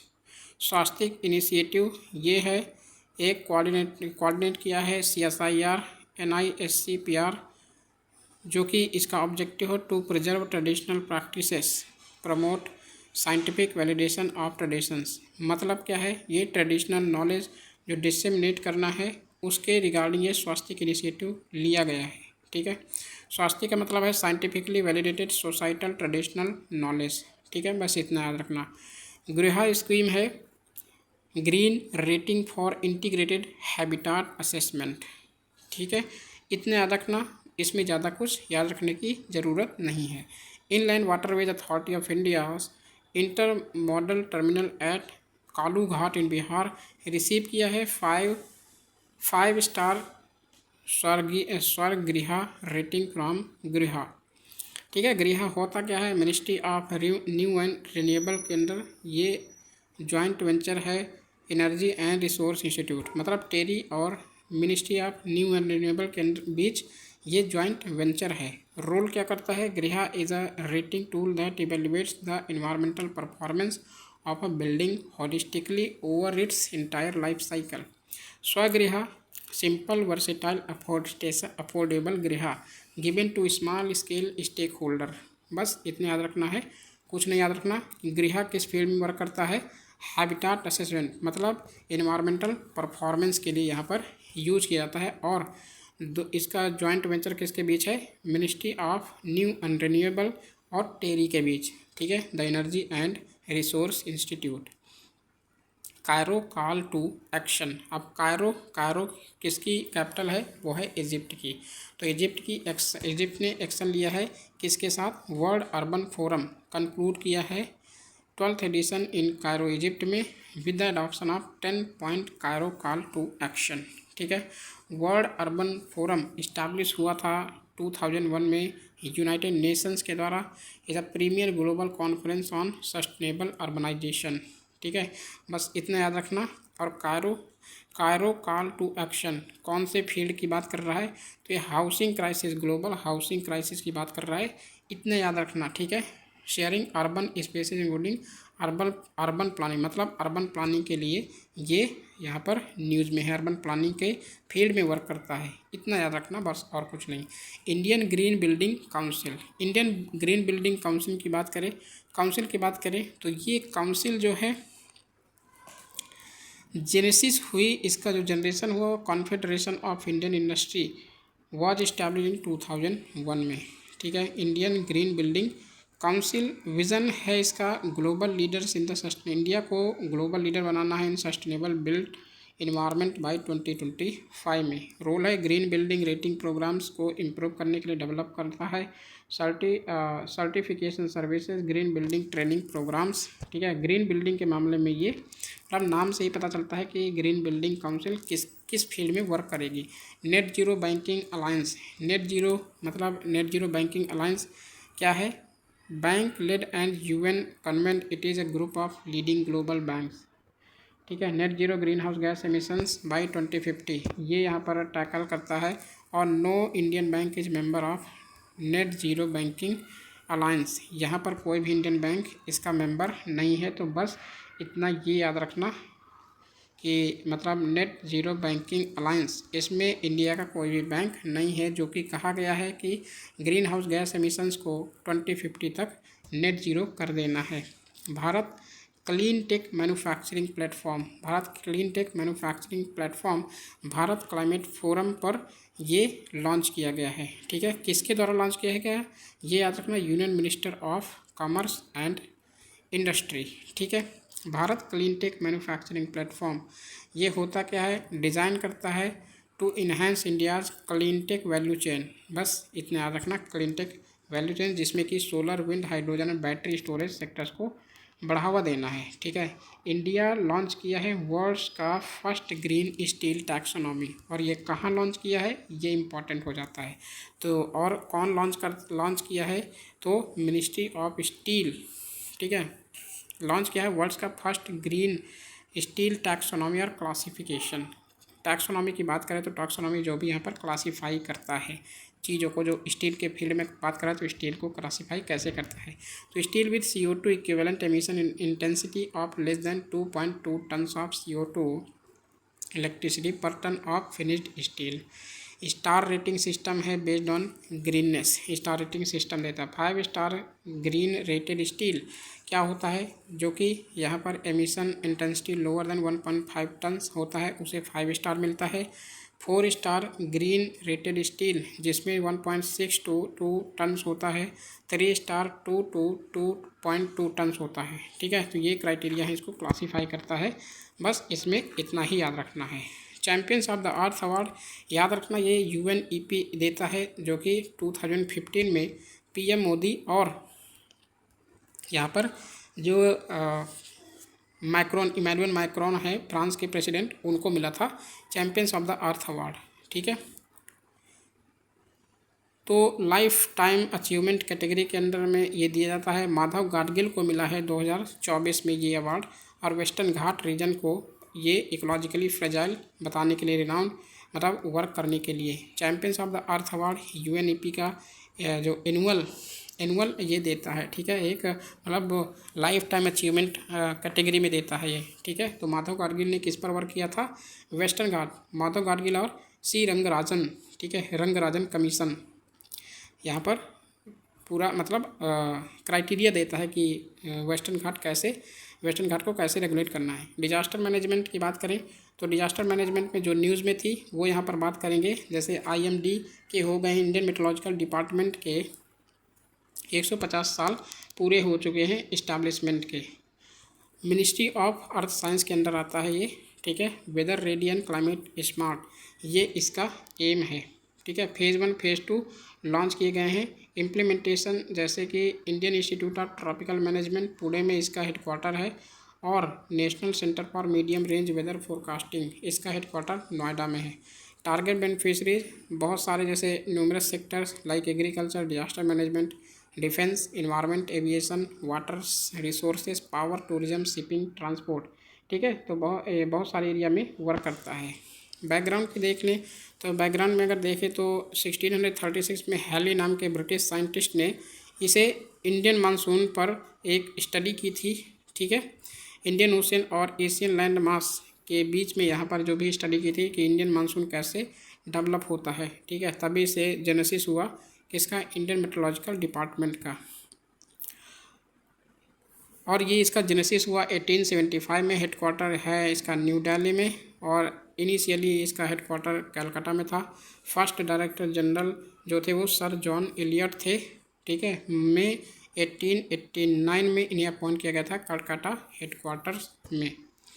Evolution post 1947 में बात करें तो मिनिस्ट्री ऑफ अर्थ साइंस के अंदर ये रखा गया है।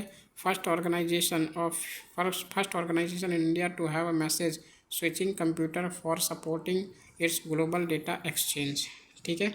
यहाँ पर ये कैटेगरीज हैं evolution of meteorological services in India में, ठीक है। ज़्यादा मतलब इम्पॉर्टेंट तो हैं, बट आपको यहाँ पर ज़्यादा रटना नहीं है, ठीक है, क्योंकि डेट यहाँ पर मेंशन नहीं करेगा प्रीलिम्स के पेपर में, ठीक है।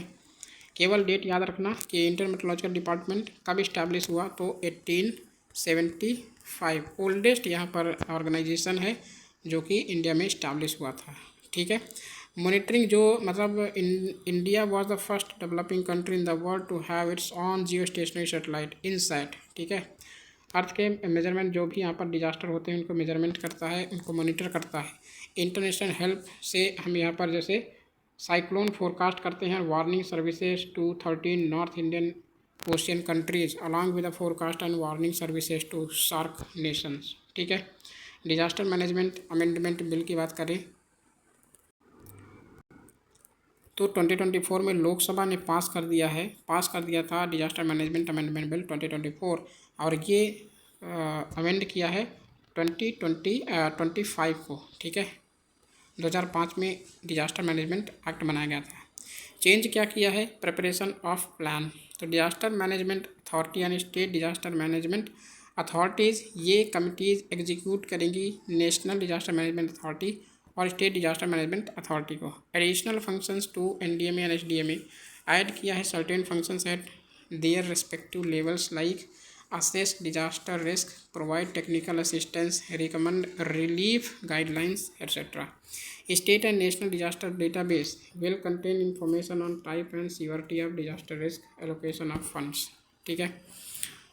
और urban disaster management authority bill empower करता है स्टेट गवर्नमेंट को to constitute a separate urban disaster management authority for state capitals and cities with a municipal corporation. Formation of state disaster response force. State disaster response force का formation कैसे होगा? तो bill empower करता है state government को to constitute a state disaster response force and define its functions and terms of service. तो state government यहाँ पर इसके फंक्शंस और टर्म्स ऑफ कंडीशंस यहाँ पर टर्म्स ऑफ सर्विस को कॉन्स्टिट्यूट करेगा, गठित करेगा। National crisis management committee and the high level committee. Bill provide करता है statutory status to NDMC and high level committee को। ठीक है, यहाँ पर ये देख सकते हैं, ये याद रखना आपके लिए प्रायोरिटी होगा। तो नेशनल डिजास्टर मैनेजमेंट एक्ट 2005 में है national crisis management committee. Major disaster national ramifications. ठीक है, मेजर डिजास्टर ये टैकल करेगा। High level committee financial assistance और मिटिगेशन फंड ये कलेक्ट करेगा। ठीक है, मतलब ये फाइनेंस को मतलब कलेक्ट करेगा। नेशनल डिजास्टर मैनेजमेंट अथॉरिटी इसका वर्क है रिव्यू करेगा, प्लान को, गाइडलाइंस को सेट करेगा और फंड्स को रिकमेंड करेगा कितना फंड्स यहाँ पर कंपनसेट करना है, कितना फंड्स यहाँ पर लगेगा डिजास्टर को कंट्रोल करने में। स्टेट डिजास्टर मैनेजमेंट अथॉरिटी का काम है स्टेट रिव्यू करना है, प्लान को, गाइडलाइंस को सेट करना है और फंड को जो मतलब पैरेलल करेगा नेशनल डिजास्टर मैनेजमेंट अथॉरिटी के। ठीक है, डिस्ट्रिक्ट डिजास्टर मैनेजमेंट अथॉरिटी की बात करें और नेशनल एग्जीक्यूटिव कमेटी की बात करें तो नेशनल एग्जीक्यूटिव कमेटी नेशनल के लेवल पर है। तो ये है प्लान प्रिपरेशन और प्लान अप्रूवल, प्रिपरेशन करेगी और उसे अप्रूव करेगी प्लान को। डीडीएमए की बात करें तो इम्प्लीमेंट करेगी प्लान को और लोकल रिस्पांस को वो हैंडल करेगी। ठीक है, स्टेट एग्जीक्यूटिव कमेटी की बात करें तो प्लान को प्रिपेयर करेगी और approval same as the national executive committee. National disaster response force ये डिजास्टर रिस्पांस करेगा और स्पेशलिस्ट टीम बनाई जाएगी इसके अंदर। ठीक है, नेक्स्ट है ministry of environment forest and climate change notify किया है एनवायरनमेंट रिलीफ फंड स्कीम 2024। तो अमेंडमेंट है, किसको अमेंडमेंट करके बनाया गया है, ये 1991 के एक्ट को अमेंड करके बनाया गया है अंडर सेक्शन 7A। ठीक है, इनके जो फीचर्स हैं वो अमेंडमेंट में वो यहाँ पर देखना है। तो एडमिनिस्ट्रेशन क्या होगा, तो environment relief fund in the central government के अंदर आएगी। फंड मैनेजर कौन होगा, central pollution control board replace करेगा united India insurance company limited as the fund manager. तो फंड मैनेजर कौन होगा, CPCB। 5 years with effect from 1 January 2025 में। डिसबर्समेंट क्या होगा, फंड मैनेजर यहाँ पर डिसबर्समेंट करेगा फंड को। इन्वेस्टमेंट कैसा होगा, तो environment relief fund amount shall be invested appropriately in public financial institutions and in saving accounts to ensure timely availability of funds. Restoration of environmental damage. ठीक है, restoration किया जाएगा इन्वायरमेंटल डैमेज को इसके अंडर में, जो कि ये हैजार्डस सब्सटेंस जैसे यहाँ पर डिजास्टर को कंट्रोल करने में हेल्प करेगा। ठीक है, दूसरे रिलेटेड इनिशिएटिव्स हैं जैसे public liability insurance amendment rules, यहाँ पर रूल्स बनाए गए हैं जो कि under ministry of environment forest and climate change notify करते हैं। नोटिफाई किया था कि public liability insurance amendment rules 2024 in exercise of powers conferred bye PLIA public liability insurance amendment rules 1991 को अमेंड कर दिया है। तो अमेंडमेंट में persons with direct and substantial connection and interest in affected public property can also claim for restoration of property, utilization of environmental relief fund towards environmental damage restoration. यहाँ पर ज़्यादा important चीज़ें नहीं हैं, आप अगर इनसे क्वेश्चन आते हैं तो आप इजीली यहाँ पर हैंडल कर सकते हैं। ठीक है, data safety dam safety act 2021, dam safety act ये इंपॉर्टेंट बन जाता है। तो सुप्रीम कोर्ट ऑब्जर्व किया है national committee on dam safety as mandated under section 5 of the act had not been constituted since its enactment. तो जब भी ये 2021 में इनैक्टमेंट हुआ था तब से यहाँ पर कोई भी कमिटी यहाँ पर मतलब कॉन्स्टिट्यूट नहीं की गई है, ये सुप्रीम कोर्ट ने कहा है। तो committee is a part of 4 tiered institutional structures under the act. इसका एम क्या है, डैम फेलियर प्रिवेंट करना है, डैम फेलियर को रिलेटेड डिजास्टर्स। ठीक है, और यहाँ पर चेयर कौन करेगा, सेंट्रल वाटर कमीशन के द्वारा चेयर किया जाएगा डैम सेफ्टी के मतलब इंस्टीट्यूशनल कमिटी को चेयर कौन करेगा, central water commission chairperson and have representatives from the central and states and include 3 specialists। Dam safety act 2021 की बात करें तो इसका पर्पज़ है प्रोवाइड करना है surveillance Inception inspection or operation and maintenance of the specified dam for prevention of dam failure related disaster को 4 tier structure है, जैसे सेंट्रल लेवल पर national dam safety authority and NCDS, ठीक है, और state committee on dam safety and state dam safety organisation. Other dam safety measures जैसे national register of large dam, dam rehabilitation and improvement project, यहाँ पर ये given है। National centre for earthquake, देखो यहाँ पर बहुत सारी चीज़ें ऐसी हैं जो आपको याद रहने वाली नहीं हैं, ठीक है, तो केवल और केवल उन चीज़ों को याद रखो जो यहाँ पेपर में पूछने लायक है, ठीक। जैसे कि यहाँ पर वर्ल्ड बैंक किसको सपोर्ट करेगा और एशियन इंफ्रास्ट्रक्चर इन्वेस्टमेंट बैंक यहाँ पर इसको हेल्प करेगा, ठीक है, जैसे दे देगा कि एशियन डेवलपमेंट बैंक या फिर IMF इसे हेल्प करेगा, तो नहीं, वर्ल्ड बैंक और AIIB यहाँ पर हेल्प करेगा। National centre for earthquake safety of dams, dam health and rehabilitation monitoring application, DHARMA जिसे बोलते हैं, ठीक है।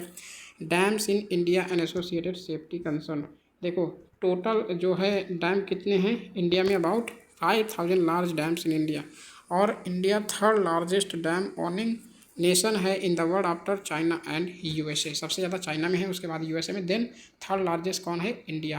की डैम सेफ्टी कंसर्न्स जैसे aging dam, over 80% of large dams are already over 25 years old, तो 80 मोर देन 80% जो हैं इंडिया में जो डैम मेजर डैम हैं वो आउटडेटेड हो चुके हैं। सेडिमेंटेशन 25 ईयर से ज़्यादा मतलब ज़्यादा ओल्ड हैं। सेडिमेंटेशन की कंडीशन देखें तो सेडिमेंटेशन सबसे ज़्यादा यहाँ पर कंसर्न है डैम को सेव करने में। सीजमिक रिस्क जैसे फेस अर्थक्वेक इंड्यूस्ड वल्नरेबिलिटी, जैसे Chang dam during the 2001 Bhuj earthquake, या फिर कोयना डैम की बात करें तो कोयना डैम यहाँ पर डैमेज हो गया था, ठीक है। नेक्स्ट है rat hole mining. Rat hole mining का केवल और केवल कंसेप्ट बस देखना है। तो रैट होल माइनिंग क्या होती है, तो एक माइनिंग मैकेनिज्म होती है, ठीक है, जिसमें कि डिगिंग करते हैं एक नैरो हॉरिजॉन्टल टनल को, और उसमें केवल और केवल कौन घुस पाता है, केवल और केवल सिंगल एक पर्सन उसमें जाके जा सकता है, और किस लिए होता है, वो कोल को एक्सट्रैक्ट करने के लिए होता है, ठीक है।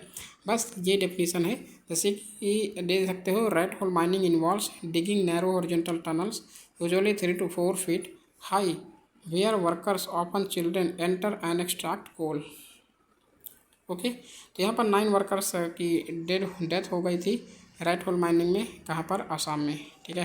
रैट होल्स ये टर्म कैसे आया, मेघालय में यहाँ पर प्रैक्टिस की जाती थी। एक जस्ट फिट्स 1 पर्सन, केवल 1 पर्सन यहाँ पर फिट हो सके, रैट होल इसका टर्म यहाँ पर दिया गया था।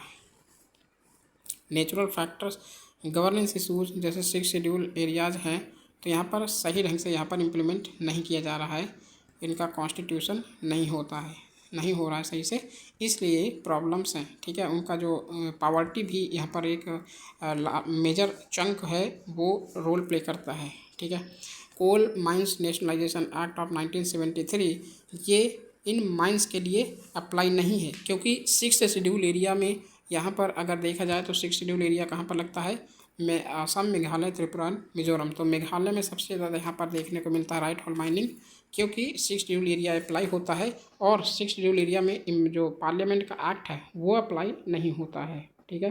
केवल और केवल गवर्नर और यहाँ पर गवर्नर का और ग्राम सभा जो मतलब ऑटोनमस डिस्ट्रिक्ट काउंसिल है, ठीक है, autonomous district council, autonomous regional council हैं, यहाँ पर वो इम्प्लीमेंट करते हैं, उनके रूल्स यहाँ पर लगते मतलब इम्प्लीमेंट होते हैं, ठीक है। लीगल स्टेटस की बात करें तो नेशनल ग्रीन ट्राइब्यूनल बैन कर दिया है रैट होल माइनिंग को इन मेघालय में in 2014, stating it is unscientific and unsafe for workers. The ban was upheld by supreme court, ठीक है, मतलब सुप्रीम कोर्ट ने अपहेल्ड कर दिया, क्योंकि बहुत सारी ऐसी चीज़ें होती जो रैट होल माइनिंग के थ्रू चीज़ों को हैंडल करा जा सकता है। डिजास्टर की बात करें तो अर्थक्वेक न्यूज़ में क्यों था, क्योंकि अर्थक्वेक का मैग्नीट्यूड 7.1 का अर्थक्वेक आया था हिमालयन रीजन के मतलब तिब्बतन रीजन के हिमालयन रीजन के तिब्बतन रीजन में, ठीक है। बहुत ज़्यादा मतलब यहाँ पर केवल और केवल क्या इंपॉर्टेंट है, कितने टाइप के मतलब जोन क्लासीफाई किए गए हैं इंडिया में, तो 4 टाइप्स के, ठीक है। सेकेंड, थर्ड, फोर्थ और फिफ्थ। फिफ्थ सबसे सीवियर होता है, और हम जो दिल्ली है तो दिल्ली वो है 4 जोन में है, ठीक है, 4th जोन में है। Himalayas are prone to frequent earthquake, क्योंकि tectonic collision of Indian and Eurasian plate आपने ज्योग्राफी में पढ़ ही चुका है, तो ज़्यादा डिस्कस यहाँ पर नहीं करूँगा।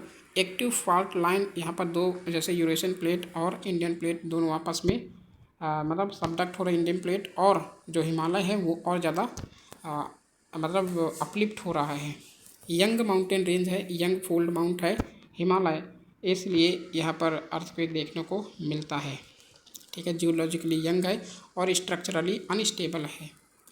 कॉन्सिक्वेंस क्या है अर्थक्वेक इन हिमालय में, तो लैंडस्लाइड्स या अवलांचेस यहाँ पर आते हैं, जैसे जोशीमठ आपने देखा ही होगा, ठीक है, कितना मतलब यहाँ पर जो दरारें आ गई थी। ग्लेशियर लेक आउटबर्स्ट फ्लड, यहाँ पर ग्लेशियर लेक आउटबर्स्ट फ्लड, यहाँ पर जोशीमठ का कंडीशन देख रहे हैं, ठीक है। और 2013 में जो डिजास्टर आया था। Tectonic uplift and faulting, sudden changes in elevation affects ecosystems. Cultural and heritage loss की बात करें तो ancient monasteries, temples and cultural sites, ये लॉस होने का डर हो सकता है, लॉस हो सकती हैं। Tsunami ready villages, disaster management. Tsunami ready villages in Orissa conceptualise. अब सुनामी कहाँ आती हैं, इंडियन ओशन रीजन में, या फिर बे ऑफ बंगाल और अरेबियन सी के रीजन में आ सकती हैं। तो villages in Orissa conceptualised by intergovernmental oceanographic commission of UNESCO as tsunami ready, ठीक है। यहाँ सुनामी का कॉन्सेप्ट आपने पढ़ा होगा डिजास्टर मैनेजमेंट में, तो ये सारी चीज़ें डिस्कस नहीं करने वाला मैं, ठीक है। ये यहाँ पर सुनामी कैसे आती हैं, किस तरीके से होती है, यहाँ पर आप देख लीजिएगा अगर आप नहीं पढ़े हो तो, ठीक है। सुनामी प्रिपेयर्डनेस की बात करें तो ग्लोबली अगर देखें तो UNESCO, Indian ocean council, Indian ocean country tsunami ready recognition programme है यूनेस्को का, ठीक है। सुनामी यूनाइटेड प्रोग्राम है, ठीक है, ये भी यूनेस्को ने लॉन्च किया, और ये भी यूनेस्को ने लॉन्च किया। और जो global tsunami early warning system mitigation programme, ये भी यूनेस्को ने ही लॉन्च किया। तो यूनेस्को ने तीनों चीज़ों को लॉन्च किया है, तो ये याद रखना। इंडिया की बात करें तो Indian tsunami early warning centre है, और development of apps end devices, जैसे जेमिनी डिवाइस है, जेमिनी डिवाइस सुनामी से टैकल करने के लिए यहाँ पर इसको लॉन्च किया गया है डिवाइस को। स्टाम्पीड जैसे होता है ना, भगदड़ हो जाता है, हिंदी में कहते हैं भगदड़ होना, ठीक है। Stampede cause by overcrowding at Tripuri resulted in the loss of life, जैसे प्रयागराज जो कुंभ मेला वहाँ भी हुआ था, तिरुपति में हुआ है, यहाँ भी हुआ था, कई लोगों की जानें गई हैं, ठीक है। तो ये केवल किसके पर्सपेक्टिव से ज़्यादा इम्पॉर्टेंट है, ये ओनली एंड ओनली मीन्स के पर्सपेक्टिव से इम्पॉर्टेंट है, ठीक है। वाइल्ड फायर की बात करें तो वाइल्ड फायर यहाँ पर जैसे देखने को मिला, कहाँ पर, यूएस के, उसमें यूएस के स्टेट में कैलिफोर्निया, ठीक है, कैलिफोर्निया। इसके यहाँ पर केवल और केवल कहाँ पर ये है, कैलिफोर्निया के जो रीजन है, अमेरिका के रीजन जो अफेक्ट हुए हैं सबसे ज़्यादा, तो उनको मतलब यहाँ पर याद करने के लिए ज़रूरी है। और कौन से विंड थी, संता आना, ठीक है, संता आना विंड थी, जो कि ये वार्म लोकल विंड है। और इसके एक होता है चिनूक कहाँ से आती है, ऊपर से आती है, और ये भी मतलब वार्म विंड है, वार्म लोकल विंड है, जो कि इसे बोलते हैं स्नो ईटर, ठीक है, स्नो ईटर बोलते हैं। और मैं आपको दिखा देता हूँ कि ये लोकेशन कहाँ पर है, और वो लोकेशन ही सबसे ज़्यादा इम्पॉर्टेंट है। देखो, तो यहाँ पर मैंने ये दिखा दिया कि कौन कौन सी फायर जो है इस संता आना के कारण यहाँ पर देखने को मिली, ठीक है। तो ये है सनसेट फायर, ठीक है, सनसेट फायर। ईटॉन सबसे इम्पॉर्टेंट है, ठीक है, क्योंकि ये बहुत इंटरनल तक चली गई थी, और यूएस के बहुत सारे यहाँ पर जो प्रॉपर्टी डैमेज हुई थी, ठीक है। हर्स्ट फायर, लिडिया फायर, ठीक है, और पैलिसेड्स फायर। और तो इन्हें याद रखना, एक हर्स्ट फायर और ईटॉन, मतलब ये कहेंगे कि सनस्वेप्ट, ईटॉन और हर्स्ट, ये रिसेंटली वॉज इन न्यूज़, तो टर्म्स वॉज इन न्यूज़, तो ये देखेंगे। तो ये किससे रिलेटेड है, ये है फायर से रिलेटेड, ठीक है, तो ये याद रखना, ठीक है। ओके, तो देखते हैं next, chemical disaster. This year mark the completion of 40 years to Bhopal gas tragedy. यहाँ का जो भोपाल गैस ट्रेजिडी का मलबा था वो यहाँ से ट्रांसपोर्ट किया गया, एक प्लेस से दूसरे प्लेस में ट्रांसपोर्ट किया गया, डंप किया गया है, ठीक है। तो इसलिए ये न्यूज़ में था। और भोपाल गैस ट्रेजिडी कब हुई थी? 3 दिसंबर 1984 में। Highly toxic methyl isocyanide gas थी जो लीक हो गई थी from a pesticide plant owned by union carbide India limited, ठीक है। तो इंडिया का फर्स्ट मेजर केमिकल डिजास्टर इसे माना जाता है, जो कि इंडस्ट्रियल डिजास्टर था। अदर केमिकल डिजास्टर्स इंडिया में जो थे, जैसे ammonia gas leak at Chennai 2024 में, ठीक है, विजाग गैस लीक 2020 में, और 2017 में तुगलकाबाद गैस लीक, ठीक है। तो ये गैस कौन कौन सी गैस है? ये याद रखना कि साइक्लोन मिचांग के द्वारा ये जो चेन्नई में आया था, ये साइक्लोन मिचांग के द्वारा लीक हो गई थी। स्टाइरिन गैस जो है ये विजाग गैस लीक हो गई थी 2020 में, ठीक है। और क्लोरोमेथाइलफ्रिडीन ये यहाँ पर तुगलकाबाद गैस फील्ड ये यहाँ पर लीक हो गई थी, ठीक है। तो ये गैस लीक काफ़ी इंपॉर्टेंट है और इनके हेल्थ हजार्डस भी काफ़ी ज़्यादा देखने को मिलते हैं। ज़्यादा यहाँ पर ये इम्पॉर्टेंट नहीं है, इम्पॉर्टेंट ये है उनके कंटेक्स्ट, ठीक है। जैसे कि मिथाइल आइसोसाइनेट के बारे में देखते हैं, तो ये वोलाटाइल है, कलरलेस लिक्विड गैस होती है, that is extremely flammable. Inflammable नहीं है, फ्लेमेबल है, ठीक है। एयर के कांटेक्ट में आते ही ये तुरंत जल जाती है। एंड पोटेंशियली एक्सप्लोसिव है when mixed with air. Reacts with water के साथ रिएक्शन करती है, giving off heat and producing methylamine and carbon dioxide. Liquid and vapour are toxic when inhaled, ingested और एक्सपोज टू द आइज और skin, ठीक है। तो इन्हें याद रखना। टैकल केमिकल एक्सीडेंट, जैसे एनडीएमए की गाइडलाइंस फॉलो करना ज़रूरी है केमिकल डिजास्टर मैनेजमेंट के लिए। और एक्सप्लोसिव एक्ट 1884 में बनाया गया है कंट्रोल करने के लिए manufacture, possession, use, transportation and importance of importation of explosives. Chemical accident emergency planning preparedness and response rules 1996 में बनाया गया था। अदर डिजास्टर रिलेटेड न्यूज़, जैसे स्पॉन्जी सिटी कौन क्या होती हैं? तो emerging concept and construction of spongy cities is an effective approach to solving urban flood. तो अर्बन फ्लड को कंट्रोल करने के लिए स्पॉन्जी सिटी का कंसेप्ट एक न्यू कंसेप्ट है जो कि इससे टैकल किया जा सकता है।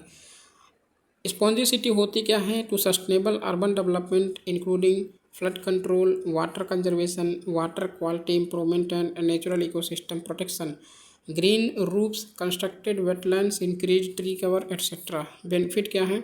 Increase air humidity, regulate urban micro climates and reduce public health risk. Spongy cities around the world, Tirana in Albania creating a ring forest to clean the air, Berlin's use of green roofs and vertical gardens। तो spongy cities simply वही होती हैं, जैसे मान लो कि ये घर बनाए जाते हैं, बहुत डेंस होम है, ठीक है, तो उनके ऊपर क्या ग्रीन यहाँ पर प्लांट या फिर ग्रासेस वगैरह यहाँ पर लगा देते हैं, ठीक है, ताकि उनमें जो मतलब एक जो कार्बन CO2 गैस है उसका एमिशन ना हो सके, ठीक है, और जो रेडिएशन है वो भी यहाँ पर रिफ्लेक्ट किया जा सके थ्रू दीज प्लांट्स। और कार्बन कैप्चर करने के लिए ये जो रूफ टॉप जो ग्रासेस हैं ये मदद कर सकती हैं, ठीक है। तो सिटी जो है वो ग्रीन टाइप की दिखे तो वैसे होती है स्पॉन्जी सिटी, ठीक है। कवचम की बात करें तो Kerala has launch the Kerala warnings crisis and hazard management system Kavacham for real time disaster alert. तो कवचम एक कवच होती है जो इंडियन रेलवे के सेफ्टी के लिए यहाँ पर लॉन्च की गई थी इंडियन रेलवे द्वारा। और ये कवचम क्या है? ये है डिजास्टर को अलर्ट करने के लिए बनाया गया है केरला एजेंसी के द्वारा, ठीक है। डेवलप किया गया है Kerala state disaster management authority के द्वारा with support from national disaster management authority and world bank, ठीक है। तो इन्हें याद रखना। It is supported under the national cyclone risk mitigation project and it offers hazards assessment alert issuance and threat based action planning. Provides updates for extreme weather events such as heavy rain. ठीक है, key features क्या हैं? A network of siren strobe light unit, siren बजने लगेगा जब भी यहाँ पर डिजास्टर की कंडीशन देखने को मिलेगी तो। ठीक है, emergency operation centres connected via virtual private network, virtual private network ये हम साइंस एंड टेक में डिस्कस करेंगे। Decision support software and large data centre. ठीक है, तो ये हमारा रहा आज का लेक्चर जो कि अपडेटेड पार्ट था इन्वायरमेंट का। और नेक्स्ट जब डिस्कस करेंगे तो ये जो PT 365 का जो पहला पार्ट था, अपडेटेड नहीं, जो पहला पार्ट था पूरे होल करंट अफेयर्स इन्वायरमेंट का पूरे साल का, तो वो डिस्कस करेंगे। जब हम ज्योग्राफी का लेक्चर जब ज्योग्राफी का टाइम आएगा तो ज्योग्राफी के सारे यहाँ पर कंसेप्ट डिस्कस कर लेंगे जो भी न्यूज़ में रहा होगा। ठीक है, मैप बेस्ड मैपिंग भी करेंगे काफ़ी अच्छे से, तो देख सकते हैं। और इसे मैं आपको रिकमेंड करूँगा तो कि ये वीडियो जो है वो 1.5 या फिर 2:2 में देख लीजिए, क्योंकि यहाँ पर केवल आपको रिवाइज करना है। ठीक है, आई रनिंग करनी है कि कौन सी चीज़ आपने पढ़ा, कौन सी चीज़ नहीं पढ़ा या फिर भूल रहे हैं, तो ये वीडियो आपके लिए काफ़ी हेल्पफुल होगी। तो चलिए नेक्स्ट वीडियो में मिलते हैं। Thank you.